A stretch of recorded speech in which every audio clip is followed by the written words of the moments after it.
Channel 5 cinema viewers எல்லாத்துக்கும் ஒரு பெரிய ஹாய். நான் உங்க விஜய் சத்யா தான். ஸோ ரொம்ப நாளைக்கு அப்புறம் வந்தாலுமே ஒரு செம்ம படத்தோட ரிவ்யூவோட தான் வந்திருக்கேன். அதாவது நம்ம கவின் அண்ட் பிரீத்தி அஸ்ரானி நடிச்சிருக்க கிஸ் படத்தோட ரிவ்யூ தான் இந்த வீடியோவில் பார்க்க போகிறோம். ஸோ படத்தோட டைரக்டர் அப்படின்னு எடுத்துக்கிட்டாவே நம்ம கொரியோகிராஃபர் அண்ட் ஆக்டராக இருந்து இப்போ டைரக்டராக களமிறங்கியிருக்க நம்ம சதீஷ் அவர்கள் தான். ஸோ சதீஷ் அவர்கள் வந்து முதல் முறையாக டைரக்ட் பண்ணியிருக்காரு அப்படின்றப்போ அந்த படம் எப்படி இருக்கிறதுல என்னென்னலாம் வந்து பாசிட்டிவான விஷயங்கள் இருக்கு, எவ்வளோ ஃப்ரெஷ்ஷாக படத்தை கொடுத்துருக்காரு அப்படின்றதெல்லாமே வந்து இந்த வீடியோவில் பார்த்துடலாம். ஸோ கேஸ்டிங் அப்படின்னு பார்த்தீங்கன்னா நம்ம ஹீரோவா வந்து கவின் தான் நடிச்சிருக்காரு. அதே மாதிரி ஹீரோயினா பிரீத்தி அஸ்ரானி, காமெடி கேரக்டர்ல வந்து நம்ம விடிவி கணேஷ், மிர்ச்சி விஜய், அதுக்கப்புறம் கௌசல்யா, தேவயானி அப்படின்னு சொல்லி நிறைய பேர் நடிச்சிருக்காங்க. அதே மாதிரி கௌரவ வேடத்துல நம்ம பிரபு அவர்களும் வந்து நடிச்சிருக்காங்க. அடுத்ததா படத்தோட ஜேர்னர் அப்படின்னு பார்த்தீங்கன்னா fantasy romcom. So mostly romantic comedy film வந்து பார்த்துருப்போம். அதில் கொஞ்சம் ஃபேண்டசியும் மிக்ஸ் பண்ணி ரொம்பவே ஃப்ரெஷ்ஷாக தான் வந்து சதீஷ் அவர்கள் கொடுத்துருக்காரு. படத்தோட ஒன் லைன் அப்படின்னு எடுத்துக்கிட்டிங்கன்னா, நம்ம கவின் அவர்களுக்கு காதல்னாலே சுத்தமாக பிடிக்காது. ஸோ யாராச்சும் லவ் பண்ணாலே போய் பிரிச்சுடுறது தான் முதல் வேலையாக வச்சுட்டு இருக்காரு. அப்படி இருக்கப்போ திடீர்னு அவர் கையில் வந்து ஒரு புக் கிடைக்குது. ஸோ அந்த புக் வந்து இவரோட கையில் வந்ததுக்கு அப்புறமா பார்த்தீங்கன்னா ஒரு ஃபேண்டசியான ஒரு சூப்பர் பவர்மே வந்து கிடைக்குது. அதுக்கப்புறமா பார்த்தீங்கன்னா லவ் பண்ண யாராச்சும் கவின் முன்னாடி கிஸ் பண்ணாங்க அப்படின்னா அவங்களோட ஃபியூச்சர் வந்து இவருக்கு தெரியுமா. அப்படி இருக்க நேரத்தில் தான் இந்த புக் எப்படி இவர்கிட்ட வந்துச்சு அப்படின்னு தேடும்போது நம்ம பிரீத்தி அஸ்ரானி வந்து அந்த இடத்துக்கு வராங்க.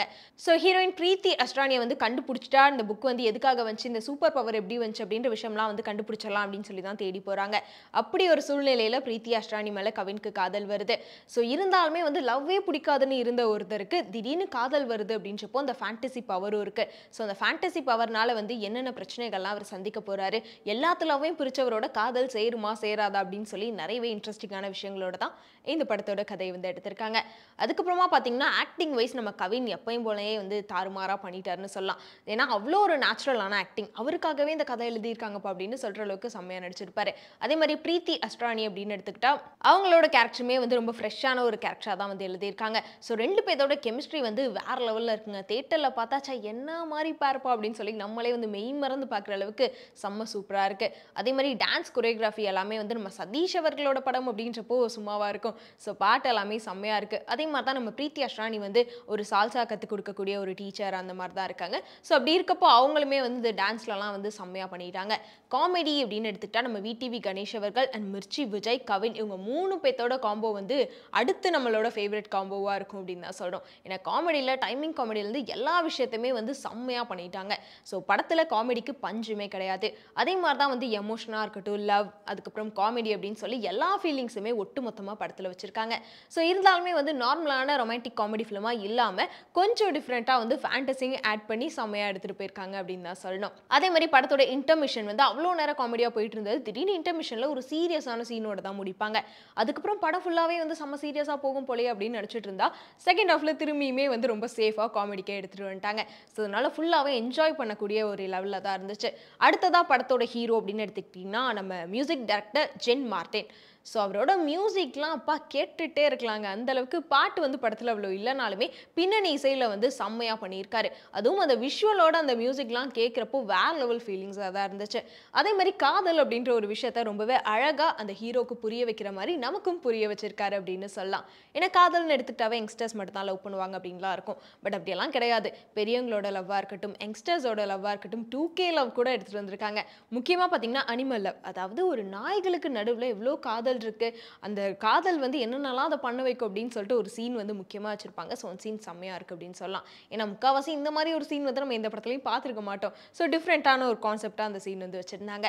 அதே மாதிரி அடுத்ததாக வந்து நம்ம கௌரவ வேடத்தில் வந்து நம்ம பிரபு அவர்களும் நடிச்சிருக்காரு. ஸோ அவரோட கேரக்டர் வந்து ரொம்ப ஷார்ட்டாக இருந்தாலுமே ரொம்பவே க்யூட்டாக வந்து நடிச்சிட்டு போயிட்டார் அப்படின்னு சொல்லலாம். அதே மாதிரி கவினுக்கு வந்து கண்டிப்பாக இந்த படம் வந்து ஒரு பெரிய ஹிட் கொடுக்கக்கூடிய படமாக தான் இருக்கும். ஏன்னா என்னன்னே தெரியலங்க, மோஸ்ட்லி நமக்கு எல்லாத்துக்குமே பிடிச்ச ஒரு ஆக்டர்னு இருப்பாங்க. அவங்களோட படத்தெல்லாம் நம்ம தியேட்டரில் போய் பார்த்தோம் அப்படின்னாவே வந்து அவங்களுக்காகவே படம் பார்ப்போம். அதே மாதிரி தான் கவினோட படங்கள் வந்து தியேட்டரில் ரிலீஸ் ஆச்சுன்னா அவருக்குன்னு சொல்லி ஃபேன் பேஸ் இல்லைனாலுமே தியேட்டருக்குள்ள போய் உட்காந்துட்டோம்னா அந்த படத்தை பார்க்குறப்பயே அவரை பார்த்து இம்ப்ரெஸ் ஆயிடுவோம். அந்தளவுக்கு செம்ம வந்து மாசா நடிச்சிருந்தாரு. முக்கியமாக வந்து அவர் நடிக்கிறார் அப்படின்றத தாண்டி ரொம்ப நேச்சுரலான ஒரு பெர்ஃபார்மன்ஸ் தான் இருந்துச்சு. கவினுக்கு தம்பி கேரக்டர்ல நம்ம சக்தி வந்து நடிச்சிருக்காரு. ஸோ அவங்களோட அந்த பாண்டிங் எல்லாமே செம்ம சூப்பராக தான் இருக்கு. முக்கியமாக சக்தி வந்து இந்த படத்தில் இந்த அளவுக்கு பெர்ஃபார்மன்ஸ் பண்ணுவாரா அப்படின்னு சொல்லி எல்லாருமே எதிர்பார்க்குற அளவுக்கு அவருக்குன்னு சொல்லி நிறைய வசனங்கள் அப்படின்னு சொல்லி ரொம்பவே அழகாக வந்து கொண்டு போயிருந்தாங்க. ஸோ படத்தோட நெகட்டிவ் அப்படின்னு பார்த்தீங்கன்னா படம் வந்து ரொம்ப நேரம் போகிற மாதிரி தான் இருந்துச்சு. பட் இருந்தாலுமே வந்து ஸ்டார்டிங் வந்து கொஞ்சம் இழுக்காமல் ஷார்ட் பண்ணியிருந்தாங்கன்னா இன்னும் படம் ரொம்ப நல்லா இருந்திருக்கும். அது மட்டும் இல்லாமல் ஸ்டார்டிங் வந்து பார்த்தீங்கன்னா இந்த ஹிஸ்ட்ரி, அதாவது அந்த ஜென்மம் அந்த மாதிரிலாம் நிறைய விஷயங்கள் காமிச்சிருப்பாங்க. அப்புறம் வந்து நம்ம தேவயானி அவர்கள் அண்ட் கௌசல்யா மேம் அவங்க 2 பேருமே வந்து படத்துல இருக்காங்க. ஸோ அப்பப்போ வந்துட்டு போவாங்க. அவங்களோட இந்த கெட்டப்லாம் கொஞ்சம் சேஞ்ச் பண்ணி தான் நல்லா இருந்திருக்குமோ அப்படின்ற ஒரு ஐடியா வந்து கொஞ்சம் இருந்துச்சு.